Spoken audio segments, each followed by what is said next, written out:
مرحبا يا طلابي، كيف حالكم اليوم؟ اليوم سأتحدث عن أنواع المساكن المختلفة في المملكة المتحدة. استماعك إلى هذا البودكاست سيساعدك على تحسين مفرداتك الإنجليزية المهمة ومهارات الاستماع باللغة الإنجليزية واكتساب اللغة. يلا نبدأ. So, in England, we have lots of different types of housing that people live in based on their income or their needs. I will discuss the most common types of housing in the UK. So, we have what we call flats, and flats can be tall blocks of little small apartments.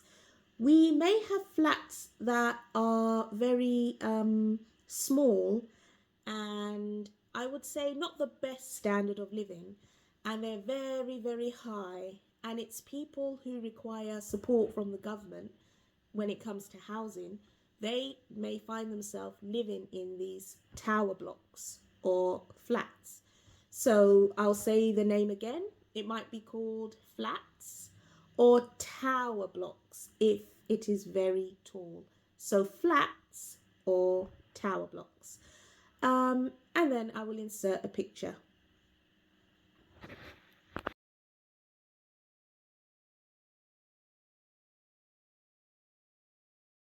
Then we have apartments, and this can be student apartments, so students who have moved and need to live away from home for university, they can live in student apartments. Student apartments can be very simple and basic, but some students also live in luxury apartments, and these can be very nice. They provide lots of facilities for students. And my friend, when she was a student, she had an amazing student apartment.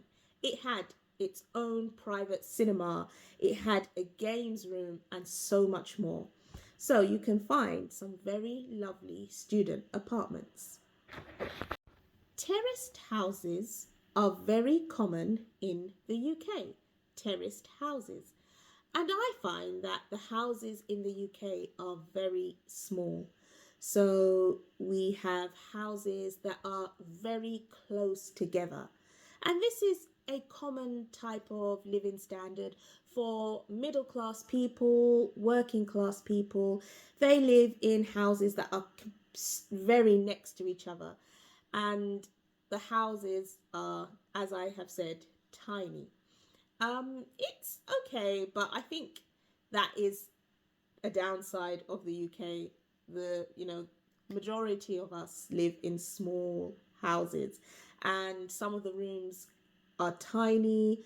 There often isn't more than one bathroom. You might have two bathrooms, but often it's normal to live in a house with only one bathroom.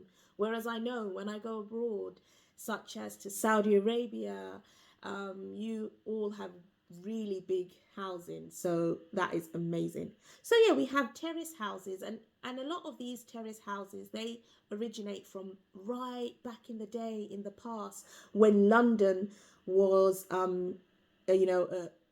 very new city, and people came from the countrysides and moved and lived in London, and they started to build things.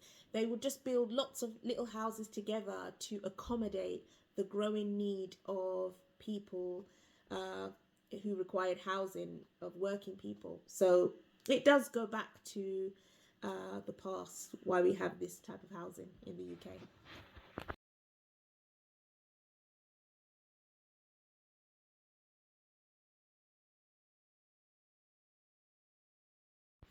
Then we have slightly bigger houses that might be semi-detached, so they're slightly attached, not too close together. And then we have fully detached, which are nice houses, big, nice houses.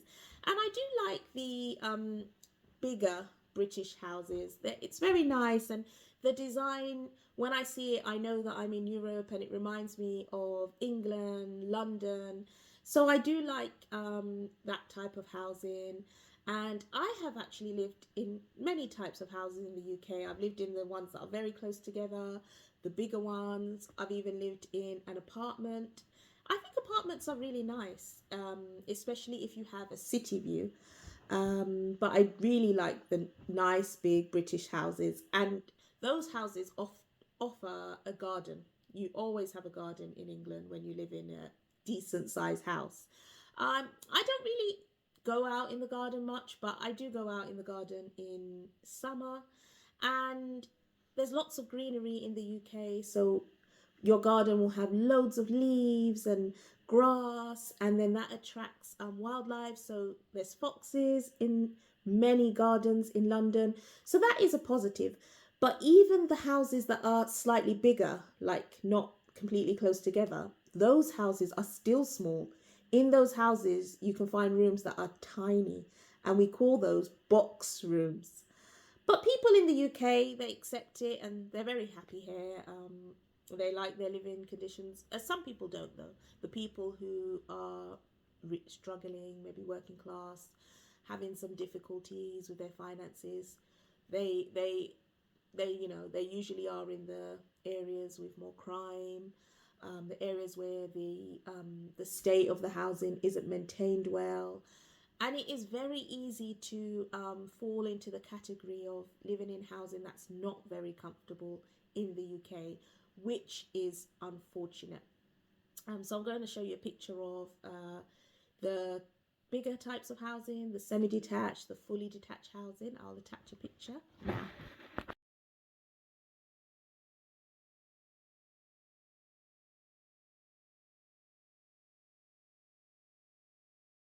So apart from the millionaires, we don't live in villas in the UK, because when I went to Saudi Arabia, Riyadh, there were so many villas, and my family, we are not rich, but it was so easy for us to live in a big villa.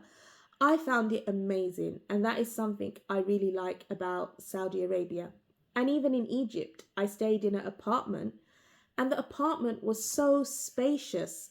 It was more spacious than a house in the UK. So I think that's a really big positive about your viewer, you as my viewers, the housing that you live in. I think you most likely live in much bigger housing than most of London. So yeah, I hope you're very happy and enjoying that, and I can't wait to continue to travel and see the types of housing around the world. If you enjoyed this video, comment below and let me know what you would like me to talk about next. And keep watching, keep learning, like, subscribe, and ma'a salama.